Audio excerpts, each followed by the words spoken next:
Hello and welcome to DC Statehood Today. My name is Theodora Brown and I'm serving as your host today. And we have a special guest in the studio today, Councilmember Vincent Orange, who is the at-large city council member for the District of Columbia. He used to be Ward 5 council member, so he used to be my council member. But welcome. Well, thank you for having me. It's good to be here. Awesome. So we want to start today about asking about your interest in the statehood movement. Well, it's time for us to have DC statehood here in the nation's capital. And I've been involved in this issue ever since I got into town from California and ascertained that I had no representation in Congress. And I was having a discussion with my son, and we were talking about, taxation without representation. And he says, you mean I can't be a senator? I can't dream of being in the House of Representatives simply because I live in the District of Columbia? And I said, that's the way it is here in the nation's capital. And then I got involved with former Councilmember Kevin Chavis, who actually ran the D.C. Statehood Committee for the Council of the District of Columbia. Actually had my son testify there. And we've just been involved in this issue. It's just, it's just unfair. And now it's time to make a change. It's time for us to stand up. So you recently introduced a resolution. Can you tell us about that resolution? Yes, the resolution I introduced is statehood or else. And it's time for the District of Columbia, the citizens, to have our 2 senators and a person representing us in the House of Representatives that can vote. We need to be able to represent our citizens well. Right now it's taxation without representation. We pay more taxes than about 12 other states. Our population is larger than Vermont and Wyoming. Our citizens participate in all the wars and all the things that make this country great, yet we do not have full voting rights in Congress.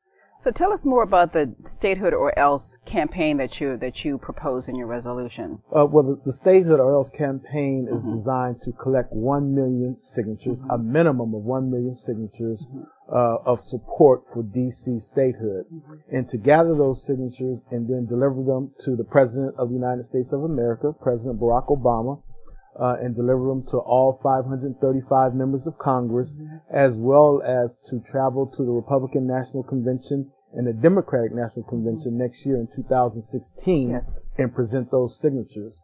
We definitely want to make D.C. statehood now a part of the Democratic National Committee's platform.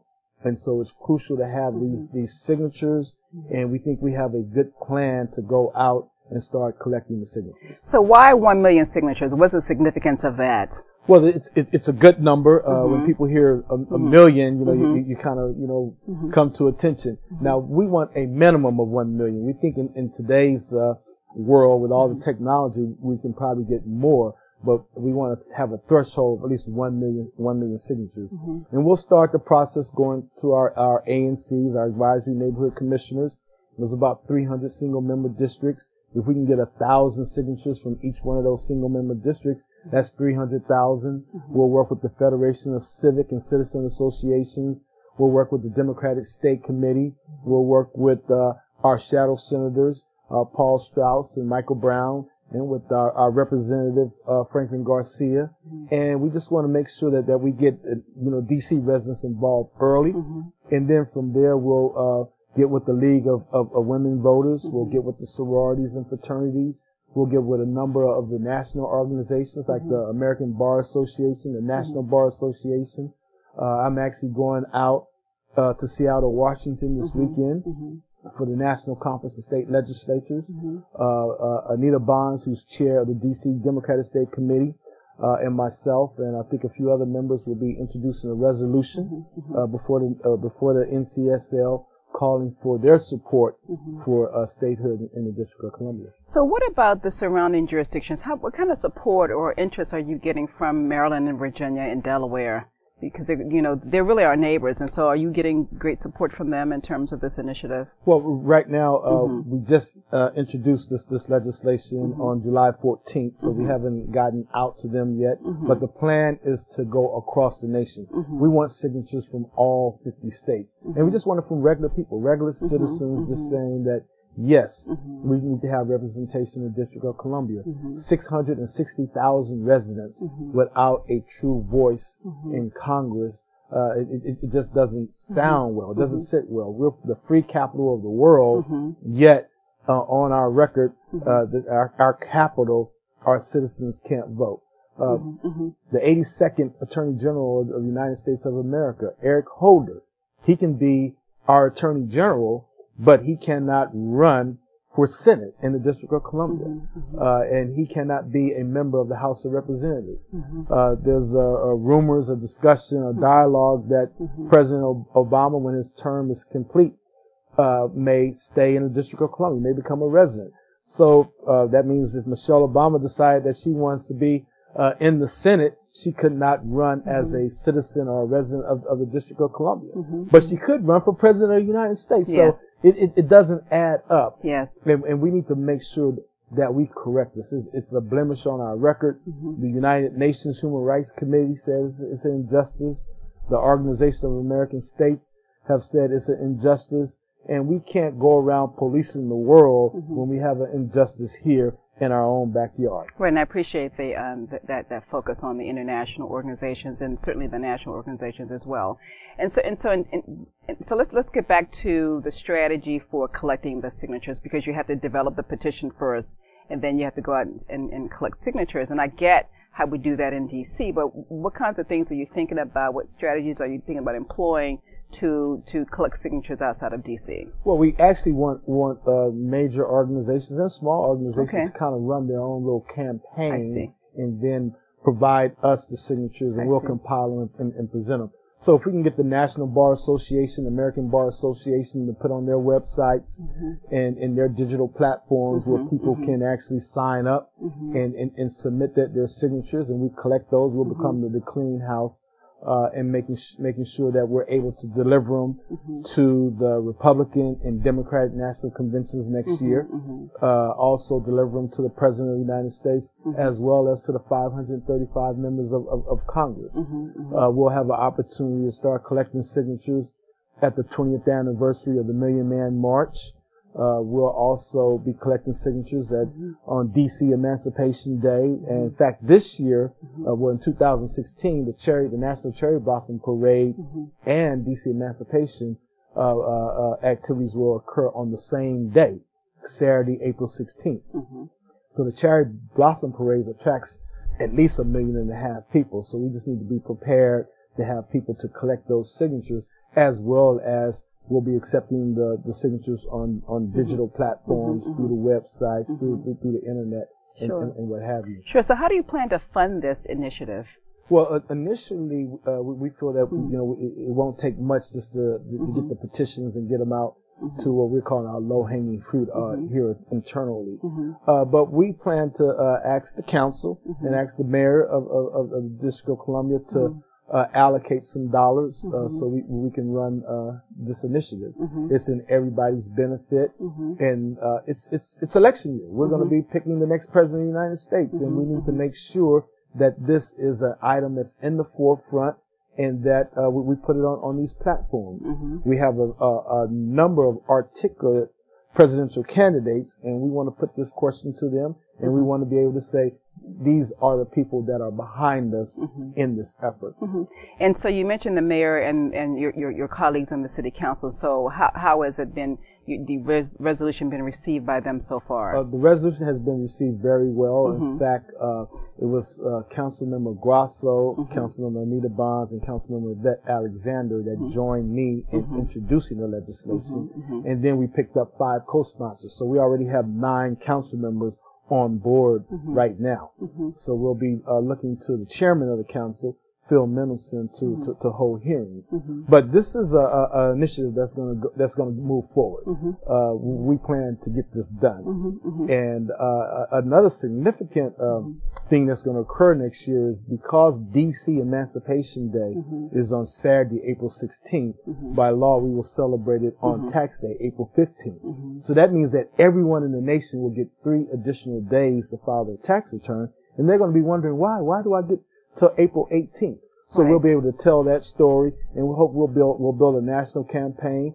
and the ideal is to get our mayor, who's off to a fresh start, who's being well received around the country, to be our spokesperson along with the council, along with Representative Franklin Garcia, along with Senators Brown and Strauss. Great. Well, that's great. And so we've come to the conclusion of our segment here, and I want to thank you, Councilmember Orange, for taking the time out and for the work that you're doing on behalf of DC Statehood. Well, thank you so much. Today we have a wonderful guest, Jerry Clark. Welcome, Jerry.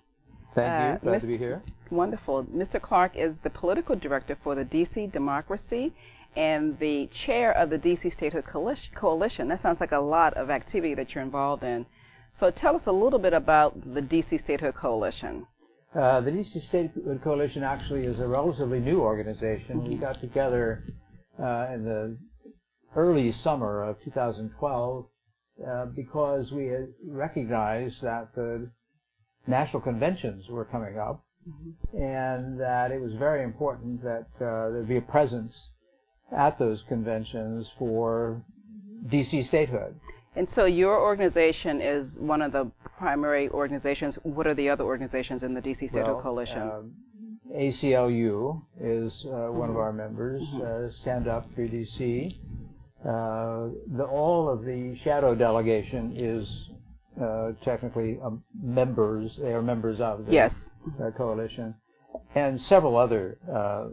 The idea was to try to get everybody who was working on any aspect of statehood to get together and cooperate.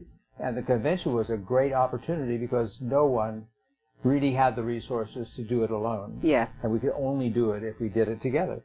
So did you have success in that 2012 it was fantastic. Convention? It was really fantastic. We had about 25 volunteers who paid their own way completely and fed themselves. We got some housing for people, free housing. Yes.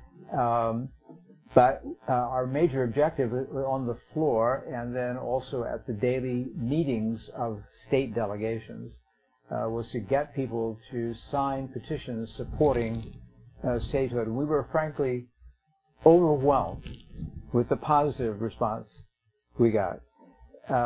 We could have used 100 volunteers, but it was great.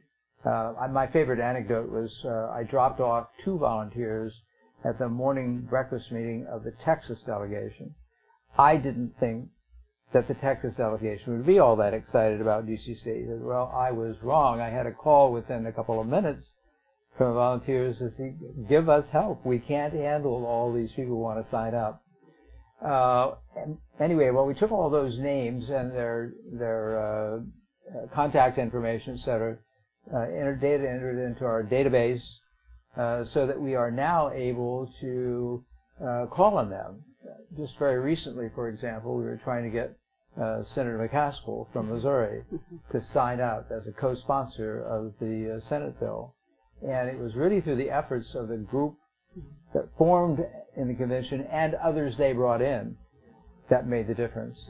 So why don't you provide us with a brief overview of you mentioned the Senate bill, but isn't there a bill on the House side that has been introduced this year as well? Is. The House bill, of course, was, and they're identical bills, was introduced by our own delegate, Eleanor Holmes Norton. And we worked very hard during the previous session and during this one, and we now have a record number of members of the House, 121, which is about 2/3 of the Democrats in the House of Representatives who signed up. And then in the Senate side, we got a later start because the senator who introduced the bill in the Senate wanted to wait until he had a core group of people, and then he formally introduced it just, as I recall, just before the 4th of July. Okay. And I think we have 20-some members of the Senate signed already. So what's next then? Well, several things. One of them is we'll continue to doing that kind of lobbying, but we know that's not going to bring us to the level we need. It's good, it has to keep going, but you're not going to get a bill passed that way alone. So what we're doing is 2 other things primarily. Number one, we're organizing in the district so that, and doing the same thing, creating a database of supporters in the district so that when we want to have major rallies, we can get the word out to people so they come. We can't make it a one-time only thing. We got to have it be a continuous thing. Right. We might not get statehood for years. We got to keep working, building, have the momentum as long as it takes. And then in addition, we've got people working on every time a major group comes to Washington for a meeting, a national organization of any kind, we have people there to table and sign up more people, and then they go back to their hometowns and they become the core of still more wonderful local groups out there. So. Well, it sounds like you're doing some great work, and I just want to thank you so much for coming to the show today, and we certainly would love to have you come back and tell us more about the work that you're doing on behalf of DC Statehood. Thank you so much, Mr. Clark. Thank you, and I'd be glad to come back. Great. Anytime. Thank you.